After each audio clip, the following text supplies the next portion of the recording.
오늘도 행복하세요. 오자유세상의 유현상 목사입니다. 오늘은 마태복음 13장 33절에 있는 말씀을 중심으로 해서 성도들이여 그대들은 서말 밀가루 속의 누룩입니다 라고 하는 제목으로 잠시 은혜를 나누고자 합니다. 오늘 저와 여러분들 예수 믿는 모든 사람들에게 가장 소중한 것은 신앙 안에서 자기의 값진 존재 가치를 발견하는 것입니다. 오늘 저와 여러분들이 예수를 믿고 하나님을 아버지로 알게 되어지면 분명한 자기 존재에 대한 인식을 갖게 되어집니다. 우리는 그저 이 시대에 우연히 태어난 존재가 아니라고 하는 것을 알게 됩니다. 우리가 이 시대에 태어난 것은 이미 하나님의 정해진 계획에 따라서 이 땅에 왔다고 하는 것을 우리가 신앙 안에서 알게 되어집니다. 우리가 잘 아는 로마서 9장 21절은 하나님과 우리 인간관계의 존재에 대해서 이렇게 설명하고 있습니다. 하나님은 토기장인데 그 토기장인 하나님이 진흙 한 덩이로 그릇을 만드는데 역할은 크게 나누면 두 역할, 귀 쓸 역할, 귀 쓸 그릇과 천이 쓸 역할을, 천이 쓸 그릇을 만든다는 겁니다. 근데 우리가 여기서 알아야 될 것은 역할이 천하고 역할이 귀한 것이지 가치가 천하고 가치가 귀한 게 아니라고 하는 사실입니다. 하나님께서 재료도 똑같은 진흙 한 덩이로 만들었고 그리고 만드신 이도 하나님이십니다. 다만 맡겨진 역할이 어떤 그릇은 귀한 그릇의 역할을, 어떤 그릇은 천한 그릇의 역할을. 그러나 우리가 아는 것처럼 그릇 가운데 가장 꼭 있어야 할 그릇 가운데 하나가 설거지 그릇이죠. 우리가 밥 먹고 난 뒤에 설거지를 해야 되는데 싱크대에 설거지통이 없다고 한다면 어떻게 하겠어요? 마찬가지입니다. 오히려 성경을 깊이 묵상하다 보면 하나님께서는 이 땅에서 역할이 가장 천한 역할을 맡았는데도 불구하고 그 천한 역할 속에서 자기의 존재 가치와 역할을 발견하고 그것을 잘 감당하면 하늘나라에서 최고의 영광을 누립니다. 그분이 바로 예수님입니다. 하늘 영광을 버리고 이 땅에 오셔서 낮고 천한데 오셔서 모든 죄 가운데는 종된 인간을 구원하기 위해서 종의 모습으로 오셔가지고 그 멸시천대와 고난을 다 감당하고 하나님의 뜻을 다 감당했기 때문에 그래서 십자가상에서 마지막 숨을 쉬기 전에 내가 다 이루었다고 선언합니다. 그것은 하나님이 나에게 맡긴 모든 일을 이루었다 그렇게 선언하는 거지요. 그래서 그 예수님은 하나님이 3일에 부활시켜서 마태복음 28장 18절에 있는 것처럼 이제는 하늘과 땅의 모든 권세를 가지고 지금도 하늘 보좌 우편에서 우리를 보시면서 우리의 구주와 임금으로 계시는 것을 우리가 알게 되어지는 겁니다. 그래서 오늘 저와 여러분들이 신앙생활을 하다 보면 자기의 존재에 대해서 바로 알게 되어집니다. 인간은 어디서 와서 무엇을 하다가 어디로 가느냐? 그 인간의 명제죠. 그런데 그거 한마디로 딱 대답한 것이 요한복음 14장 6절입니다. 예수님께서 말씀하시기를 내가 곧 길이요 진리요 생명이니 나로 말미암은 자는 아버지께로 올 자가 없다 그렇게 말합니다. 근데 여기서 우리가 놓쳐서 안 되는 말이 올이라고 하는 말입니다. 올 자. 올이라고 하는 말은 동사 오다 가다 할 때 오다라고 하는 동사의 형용사형이죠. 근데 하나님께로 올 자가 없다. 그 말을 우리가 이제 조금만 생각해 보면 저나 여러분들이 집에서 어디를 갔다 올 때는 집 식구들한테 나 다녀올게 그렇게 말합니다. 출발성에서는 다녀온다고 말하죠. 그런데 우리가 이제 타지에 나가서 볼 일을 다 보고 거기 있는 사람들에게 집으로 돌아오려고 할 때 안녕히 계십시오 돌아갑니다. 그렇게 말하는 거죠. 즉 우리 인간은 어디서부터 오냐? 하나님께로부터 와서 하나님께로 돌아가야 되는데 그 길이 예수밖에 없다는 겁니다. 내가 곧 길이다. 그러니까 그 말은 예수는 하나님께로 돌아가는 길이다. 그런데 돌아가는 과정에 어떻게 돌아가야 되느냐? 내 멋대로 돌아가면 안 되죠. 고속도로에 들어갔다고 자기 멋대로 운전법규 지키지 않냐고 운전하면 사고나고 심하면 죽을 수도 있죠. 그래서 내가 곧 진리다. 진리를 따라가는데 그 진리가 어떻게 따라가는 거냐? 예수님이 친히 인간을 오셔서 보여주셨어요. 그러면 마침내 생명의 길은 하나님께 도착할 수 있다. 그래서 우리는 하나님께로 와서 하나님께로 돌아가야 할 존재인데, 그럼 이 땅에서 우리가 무엇을 일을 해야 되겠느냐? 이미 우리에게는 조금 전에 말씀드린 것처럼 역할이 주어져 있다. 그것이 큰 분류에서 귀한 역할이든지 천한 역할이든지 나에게 주어진 역할이 있다는 걸 알아야 돼요. 그래서 저와 여러분들은 예수 믿고 나면 내가 우연한 존재가 아니다. 필연의 존재다. 그리고 이 세상에 하나밖에 없는 유일한 존재다. 그 증거가 뭡니까? 아담 이후에 지금까지 모든 사람들에게 지문 하나 같은 사람이 없잖아요. 다 지문이 틀려요. 그래서 우리는 필연의 존재인데, 더 구체적으로 말하면 오늘 내가 내 가정에 태어난 것도 우연이 아니고, 그리고 우리가 이 시대에 이 나라에 태어난 것도 우연이 아니고,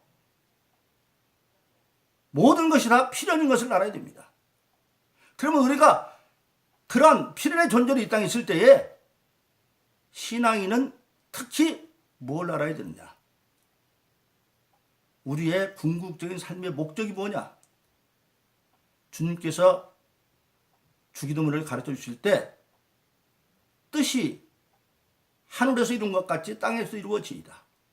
즉 하늘에서 하나님의 뜻을 이룬 것처럼 이 땅에서도 그 뜻을 이루게 하는 것, 그것이 바로 우리 모든 신앙인들의 삶의 목적이고, 그것이 가장 가까운 구조적으로 보면 하늘에 계신 내 아버지의 기쁜 뜻을 행하여 가는 것입니다. 그래서 우리가 잘 아는 대로 마태복음 5장에서 예수님께서 믿는 자에게 주는 8가지 축복을 쭉 얘기합니다. 심령이 가난한 자의 복에서부터 시작을 해가지고 나중에 선자의 축복에 이르기까지 하늘에서 가장 상급한 8번째 축복까지 얘기하고, 그리고 난 뒤에 마태복음 5장 13절로 16절은 이렇게 말합니다. 복받은 하나님의 사람들을 향해서 너희는 세상의 소금이다. 소금인데 어디가 있어요? 세상 속에 있어야 된다는 거예요. 너는 세상의 소금이다. 근데 세상의 소금이 돼? 맛을 잃어보지 않는 소금이 돼야 된다. 그럼 우리가 그 말을 잘 이해가 안 되죠. 우리나라 같은 경우에 보면. 왜? 우리나라에서 소금 사다가 1년, 2년을 놔둬도 간수만 빠지지 더 좋은 소금이 되잖아요. 왜 소금이 맛을 잃어요? 그런데 그 팔레스타인 지방에서는 소금이 바다의 염전에서 나오는 게 아니라 석탄을 캐듯이 광산에서 튀어나옵니다. 그래서 암염이라고 그래요. 바위처럼 암염. 근데 그 암염은 캐가지고 그냥 놔두면 나중에 염분이 다 달아나서 돌덩이가 되고 말아버리면 이제 소금으로서 기능을 맛을 잃은 소금이 됐으니까 길가에 갖다 버리면 사람들이 받고 다녀요. 그러면 소금이라는 맛을 잃지 않으면 어떻게 되느냐? 바로 캐와서 물에다가 녹여서 소금물로 저장이 돼야 돼요. 그래야 맛을 잃지 않은 소금이 되는 거예요. 그러니까 너희가 세상에 소금이 되려면 일단은 물에 녹아져야 돼요. 근데 사람이 소금이 되면 어떻게 돼요? 저나 여러분들 각자에게는 각자 자기 나름대로 자기 고집이 있고 아집이 있어요. 근데 그것이 말씀에 녹아져야 됩니다. 그래서 성경에 보면 에베소 5장 26절에 보면 물로 씻어 말씀으로 깨끗해졌다. 즉 세례받는 물과 말씀이 동일이 되어 있습니다. 그러니까 우리가 세례받는 건 바로 뭡니까? 예수를 믿는 말씀을 따라서 세례받듯이. 그러니까 한마디로 말하면 물은 하나님의 말씀입니다. 그래서 예수 믿고 복받은 자들은 하나님의 말씀 나를 비춰봐서 내가 하고 싶은 것과 하나님이 원하는 것이 다르면 내가 하나님 말씀에 녹아져 버려서 내가 없어져 버려야 돼요. 그래야 소금이 마칠 일은 소금이 되어지는 거예요. 그렇지 않고 자기를 내세우면 이제 소금기는 다 달아나고 맛이 없는 소금이 되면 길가에 버리면 사람들이 밟아버려요. 그러니까 예수 믿고도 사람들이 비방할 때 예수 믿는 사람들을 비방할 때 예수 믿는 것들이 물건 취급하는 게 거기서 나오는 거예요. 그러니까 우리가 복받은 자는 세상 속에 있어야 되는데 어떻게 소금을 있으려면 반드시 예수님이 마태복음 16장에서 말하는 것처럼 누구든지 나를 때문에 자기를 부인하고 자기 뜻대로 하나님 말씀하셔서 내가 녹아지면 그러면 사람이 살 때 내가 없어지고 나면 나는 무슨 소용이 있어. 그런데 없어진 지 알았더니 너희는 세상의 빛이다. 빛으로 부활해요. 빛으로 부활해서 그것이 일단 자기 집을 비추기 시작해요. 불을 켜서 등잔 위에 등경 위에다 등잔대 위에다 놓지 아래에 놓지 않아. 그래서 자기 집을 비추고 그 빛이 산 위의 빛이 되어서 동리를 비추는 빛. 그래서 결론적으로 이제 마태복음 5장 16절은 너희가 세상의 빛이 되어서 너의 선한 행실로 말미암아 하늘에 계신 아버지께 영광을 돌리게 하라. 그렇게 말씀하고 있는 것입니다. 오늘 그것을 본문의 말씀은 13장 33절은 천국을 이렇게 말하면 천국은 마치 여자가 서말 밀가루 속에 넣은 누룩과 같다. 여기서 우리가 놓쳐서 안 될 말이 바로 전절에 13장 31절로 32절에서는 천국을 뭘로 비웠습니까? 겨자씨를 비웠어요. 또 천국은 이와 같으니 어떤 사람이 겨자씨 하나를 가져다가 자기 밭에 심은 것과 같더니 자라가고 난 뒤에는 큰 나무가 되어서 새들이 깃들었습니다. 여기서 사람은 실질적으로 하나님이십니다. 그리고 겨자씨는 최초의 겨자씨는 예수님이시죠. 그래서 그 예수님이 마침내 온 세상의 새들 사람들을 품는 그러한 안식처가 되어준 것처럼 지금 여기서는 여자라고 하는 건 뭡니까? 하나님에게는 아버지 하나님이란 부성과 모성을 다 가지고 있죠. 그러니까 13장 30, 30절은 사람 남자라고 표현했고 여기 또 천국은 여자로 표현한 게 뭡니까? 하나님께 있는 모성과 부성을 다 동시에 나타내고 있는 겁니다. 그래서 여자가 이어도 하나님의 비유입니다. 누룩은 뭐냐? 첫 번째 누룩은 예수님이었죠. 서말 밀가루는 세상인데 그 서말 밀가루 속에 답답하게 예수님이 들어오셔서 그 답답한 과정을 견디고 마침내 세상을 뜻이 하늘에서 이룬 것처럼 땅에서 이루어지도록 주님이 변화시킨 것입니다. 오늘 그것은 바로 예수님뿐만 아니라 우리들도 그 역할을 감당할 수 있다고 하는 것을 우리에게 보여주는 겁니다. 왜냐하면 그것이 바로 예수님이 친히 약속한 요한복음 14장 12절로 14절이죠. 내가 진실로 진실로 너에게 이르노니 나를 믿는 자는 내가 하는 일을 너희도 한다. 바로 그렇습니다. 그래서 우리는 궁극적으로 보면 하나님을 알지 못하는 서말 밀가루 속에 우리가 예수님처럼 예수님 눈으로 들어가면 한동안은 답답하고 참 힘들죠. 예수님조차도 십자가의 길을 가면서 종종 제자들에게 말했죠. 너희가 나의 마실 잔을 만질 수 있어? 마신다 그러니까 너희가 내 답답을 알 수 있어? 다 설명하지 못하고 그러나 그 과정을 거치고 마침내 승리하는 것처럼 우리들도 그렇게 할 수 있다고 하는 사실입니다. 그래서 저와 여러분들은 근본적으로 모든 성도들은 서말 밀가루 속인 세상을 변화시킬 수 있는 그런 누룩들이다. 그래서 소금이 되면 바로 뭐랬습니까? 첫째는 소금은 모든 음식에 맛을 내는 거죠.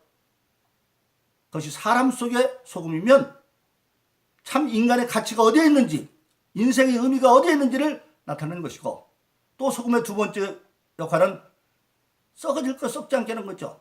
정말 참다운 기독교 정신이 세상의 부패를 막는 것, 세상에 하나님의 정의를 이루는 것, 그것이 바로 소금의 역할인데 그러려면 내가 죽어져야 돼요. 내 욕심이 죽어지고 말씀이 죽어지고 그러면 빛으로 부활해서 마침내 자기 가정을 비추고 동리를 비추고 그래서 선한 행실을 통하여 하나님을 영화롭게 하는 일이 나타난다고 하는 사실입니다. 바로 그렇습니다. 오늘 그 일을 지금 구약에서 실질적으로 이루는 것이 다니엘입니다. 우리가 잘 아는 다니엘은 유대왕 여호야김 3년에 그 유대 백성들이 하나님 앞에 패역한 일을 하니까 드디어 하나님이 바벨론 왕 느부갓네살을 통해서 1차 유대를 침공하게 만들고 그때 포로로 끌려가는 소년 가운데 다니엘이 끌려갑니다. 그때 느부갓네살 왕은 여러 나라를 점령하고 그 사람은 세계주의적인 생각을 가지고 있어서 점령한 나라에서 머리가 좋은 영재 소년들을 데려다가 자기들의 갈대아 지식과 모든 걸 가르쳐서 자기 나라의 관리를 삼으려고 했어요. 그런데 그 유대 나라에서는 다니엘과 다니엘의 세 친구가 이제 가서 그 바벨론의 수도에 가서 바벨론 왕은 환관장에게 불러다가 이들은 포로가 아니라 영재들이니까 내가 먹는 것과 똑같은 진수성찬을 줘서 잘 먹여서 3년 동안 잘 지식으로 가르쳐야 된다. 그래서 나중에 이 나라에 큰 일꾼들을 삼는다. 그런데 다니엘과 그 메드락과 그 아벤노우 같은 그 세 친구가 보니까 왕이 먹는 모든 진수성찬은 다 그들의 우상 앞에 일단은 제사를 지내고 가져오는 거예요. 그래서 다니엘이 몸은 포로로 갔지만 도저히 신앙을 버릴 수가 없어서 환관장한테서 말합니다. 우리는 저 고기 진미 안 먹고 채소만 먹겠습니다. 그러니까 환관장이 하나님이 그 마음을 딱 감동을 주니까 들어주고 싶은데 그런데 만일 너희들이 채소만 먹었다가 저 다른 나라에서 은혜들처럼 고기 안 먹고 얼굴이 나빠지면 왕이 그거 내가 착복했다고 나 죽이면 어떡하냐 그러니까 그럼 열흘 동안 시험 한번 해보시죠.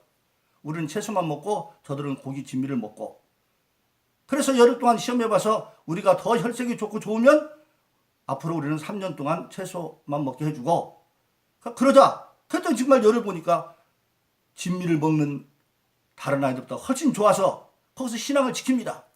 그래서 우여곡절 끝에 결국은 다니엘은 다니엘서 마지막에 5장에 보면 어떻게 되어지느냐.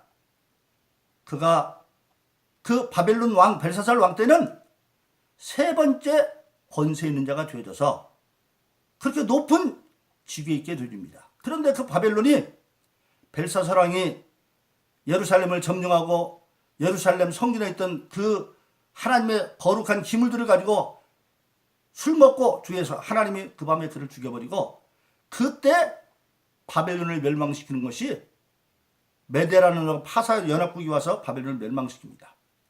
그런데 그때 메데 왕은 62살 먹은 다리오라는 사람이었고 파사 왕은 고레스인데 파사 왕 고레스와 메데 왕 다리오는 사실 외속지간이에요.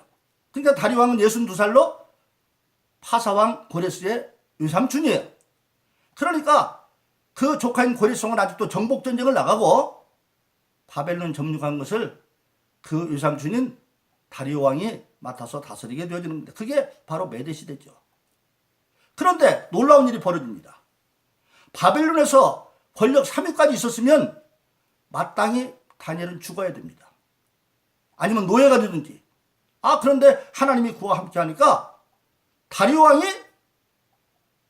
그 다니엘을 귀 써가지고 바벨론을 점령하고 다리오 왕이 전국을 120개 도로 나눠서 방백을 120명을 세우고 그 후에 국무총리 3사람을 세우는데 그 가운데 하나로 다니엘이 들어가는 겁니다. 근데 그 가운데서 수석 국무총리를 세우려고 보니까 다니엘이 으뜸이 돼서 다니엘을 세우려고 하는 거예요. 그러니까 같은 메대 사람들이 야 저거 우리 동족도 아닌데 저게 최고의 왕 밑에 있을 수가 없다. 그래서 어떻게든지 모함해서 끌어내려고 하는데 아무리 봐도 헛됨이 없어요. 그런데 가만히 숨어서 보니까 다니엘은 하루에 3번씩 자기의 고국 예루살렘을 향해서 창을 열어놓고 하나님께 무릎 꿇고 기도하는 사람이에요. 저거다. 오늘 말하면 하루에 3번씩 자기 집에서 예루살렘을 향해 바라보면서 예배하는 사람이에요. 저걸로 잡자. 그래가지고 그들이 다리왕한테 가서 말합니다. 왕이여, 왕은 62살이나 먹었으니까 왕은 만세수를 하세요. 우리가 앞으로 30일 동안 특별히 왕의 만수무강을 위해서 온 나라가 왕만을 위한 기도회를 가지려고 합니다. 이때 만일 다른 기도회를 간다면 그 사람은 왕의 만수무강을 원치 않는 사람이니까, 역적이나 마찬가지니까 그 사람은 사자굴에 던져서 밥을 만듭시다. 그러니까 다리오 왕이 자기 만수무강의 순간에 좋아가지고 좋아 그래가지고 딱 도장까지 찍어줬어요. 그런데 다니엘서 6장 10절에 보면 다니엘이 이미 왕의 조서가 찍힌 걸 압니다. 그런데 불구하고 그는 전날과 똑같이 예루살렘의 창문을 열고 하루에 3번씩 무릎 꿇고 기도하면서 감사했다 그랬어요. 감사했다. 신앙을 지금으로 끝나면서 감사했어요. 왜 그랬겠어요? 저는 개척 초기에 새벽에 홀로 앉아서 기도하다가 그걸 깨달았어요. 왜 감사했을까? 자기가 뻔히 이제 사자밥이 될지 알면서도 불구하고 다니엘의 믿음은 이미 환상을 보는 사람이기 때문에 인간이 육신의 삶 이후에 천국을 보고 있었거든. 그러니까 육신의 죽음을 앞에 놓고도 신앙을 지킬 수 있는 그 믿음 주시기에 감사했을 거예요. 예수님 마태복음 10장에서도 말하죠. 핍박시대에 너희가 순교의 위기가 오면 꼭 한 가지를 생각하라. 몸은 죽여도 영혼을 죽이지 못한 자를 두려워 말고 몸과 영혼을 동시에 지옥에 멸하는 자를 두려워하라. 아마 그 신앙 때문에 감사했을 거예요. 드디어 그것이 왕한테 들어가서 왕이 그때서 아이고 이놈들이 나를 위한 것이라 다니엘을 잡으려고 했구나. 그러나 왕이 도장을 찍고 어쩔 수가 없어서 저녁 때까지 미루다가 신하들의 독촉에서 드디어 다니엘을 사자굴에 던지면서 이렇게 말합니다. 사시는 너의 하나님이 너를 구하기에 능하실 것이다. 그래놓고 사자굴에 집어넣고 그는 다리 왕은 밤새도록 금식을 하면서 잠을 안고 철야기도를 하다가 새벽도 막 달려가서 그는 다니엘에게 외칩니다. 뭐라고 합니까? 그가 새벽에 일어나서 급히 사자굴로 가서 슬피 소리질러서 사시는 하나님의 종 다니엘아, 너의 하나님이 너의 섬기는 하나님이 너를 사자 입에서 너를 구원하기에 능하였느냐? 그렇게 외칩니다. 그러니까 다니엘의 소리가 들려옵니다. 왕이여 만세수를 하옵소서. 안 죽었어요. 천사들이 사자 입을 막아서 내가 머리털 하나 상하지 않았습니다. 그걸 듣고 다리오 왕이 온 나라에 이제는 다니엘서 6장 26절에 보면 조서를 내립니다. 뭐라고 내립니까? 내 나라의 관할에 있는 사람들은 다 다니엘의 하나님 앞에서 떨며 두려워할지니 그는 사시는 하나님이요 영원하신 하나님이요 죽이려고 살리시는 하나님이고 그가 사자굴에서 다니엘을 구했다. 그리고 대신 다니엘을 사자굴에 던지게 그 사람들은 대신 던지니까 사자들이 입을 려 떨어지는 다 갈갈기 찢어 먹어버리고 마는 거예요. 바로 그렇습니다. 다니엘은 정말 그 죽음을 앞에 놓고도 하나님의 신앙을 지킴으로 말미암아 메대 나라인 서말 미륵 같은 나라를 변화시켜서 그 왕 이름으로 전 나라가 여호와를 인정하고 섬기게 만드는 결과를 만들어내었고, 더 놀라운 것은 이제 정복전쟁이 끝나고 드디어 메다와 파사가 하나 되어져서 그 다리오 왕의 조카인 파사왕 고레스가 지배할 때에도 성경은 다니엘이 다리오 왕과 파사왕 고레스 때도 형통하였다 그렇게 말합니다. 즉 다니엘은 바벨론 왕 시대에도 메대 왕 시대에도 다리오 왕 시대에도 그리고 파사왕 고레스 때도 형통했다는 것을 우리에게 보여주고 있습니다. 바로 그렇습니다. 저와 여러분들은 뜻이 하늘에서 땅에서 이루어질지이다. 우리는 이 땅에 유일한 존재로 와서 내 사명을 감당하고 믿음을 가지고 죽을지라도 답답하지만 서말비록 같은 세상 속에 누리게 들으면 얼마나 답답하겠어요. 그러나 믿음을 가지고 죽으면 죽으라 결단으로 나아가면 마침내 그 맺은 나라를 하나님을 인정하는 나라로 바꾸는 것처럼 우리로 말미암아 이 세상이 바꿔진다고 하는 사실입니다. 그리고 저 여러분들도 이 시대에 서말비록에 누르게 되어져서 내가 있는 자리에서 내 가정 속에서 내 직장 속에서, 그리고 어느 곳에 있을지라도 뜻이 하늘로 친 것처럼 땅에 주는 그 사명을 감당함으로 말미암아 우리가 세상을 책임지는 그런 저름 되기를 예수 이름으로 축원합니다. 오늘도 행복하세요. 자유세상의 유현상 목사입니다. 감사합니다.